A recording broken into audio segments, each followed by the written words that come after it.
So, so let's talk about Harris's vice presidential pick, and more specifically, whether you think she's going to pick Shapiro or not. People within the Democratic Party who are critical of Israel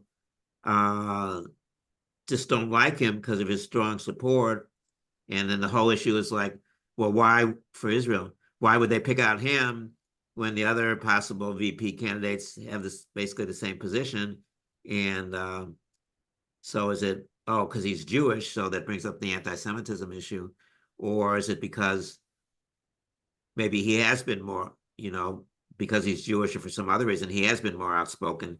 So he's a symbol of, for people who are very sensitive to that issue among within the party, and maybe thinking about voters too. They're going like, we don't want somebody who's, for whatever reason, looks like a high profile for Israeli policy. But I've read that he's been critical of the Israeli government since October 7th. And at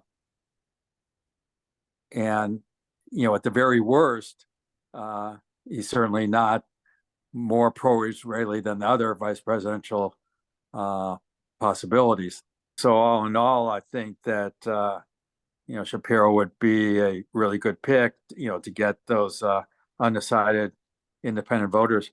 If most of what you hear out of him is just attacks on Trump rather than like reasoned political positions or something, then he might not have that advantage of being the bipartisan moderate guy. If that's the role of the vice presidential candidate, to be the attack dog, any of the candidates are going to attack. So that kind of that makes it even among all the candidates. You still have Shapiro as a someone who's taken moderate positions and has a history of working with Republicans. I'm assuming that what's behind it is that there are some people in the Democratic Party who don't want him on the ticket, and that's why the stories have come out. So, so for all the exposure he's gotten, I would think that would be the biggest risk to Harris picking him if she decides, well, I don't know how this is going to play out. I don't know what's going to happen in the Middle East between now and the election, and maybe it's not. Maybe it's a risk I don't need to take to have somebody on my ticket who's, rightly or wrongly, going to be explicitly identified with Israeli policy. And if she decides that doesn't seem likely that having him on the ticket is going to swing Pennsylvania one way or the other, then she might think, oh, that's just a risk I don't need to take. And I mean, it might not be, it might not be the right decision on her part, but it would also have to do with how risk averse she is in general, and how good a strategist she is in general. Because unless she's already decided that she definitely wants Shapiro, and she's just going through the motions. If she was still seriously considering other people, then she'll have to make a decision, pretty rapid decision, and she might just go like, well, that's just one, I don't know. She might go, I don't know what's behind all these stories, and I'm not sure what's going to happen, and this could evolve into something that's going to really hurt my candidacy, so I'm not going to take the risk. Seemed to me it'd be ridiculous for her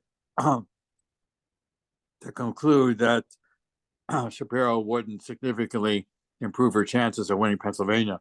A lot of people say it's hard to find any examples in history where the state that the vice president was from was decisive to the results of the election.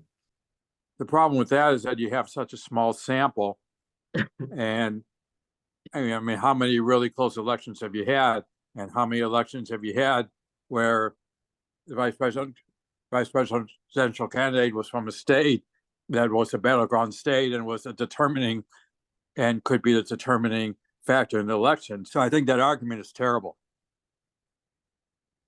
Because of that, because there aren't any, I don't know if there are any analogous situations to this one. You talk about Palestinians in Michigan, but I think, Jews have a, obviously they're a strong source of support in the Democratic Party, and they also tend to be activists.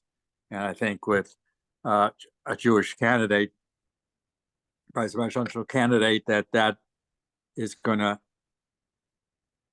help Harris with the Jewish voters in terms of just more votes, and also it will help more of them to be activists, to really get involved in the campaign.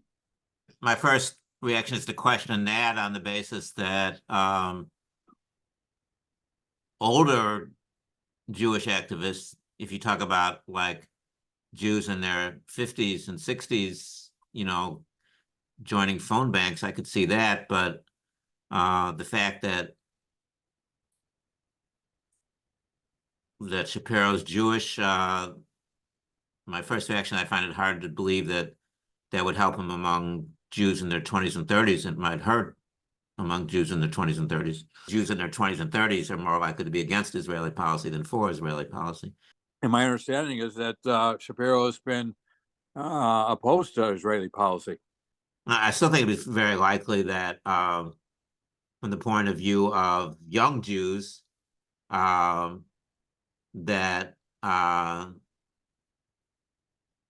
they would identify him with Israeli policy, even if it wouldn't be fair to the extent that it's probably no more so than the other candidates, or possibly he may have even been more critical, but that doesn't necessarily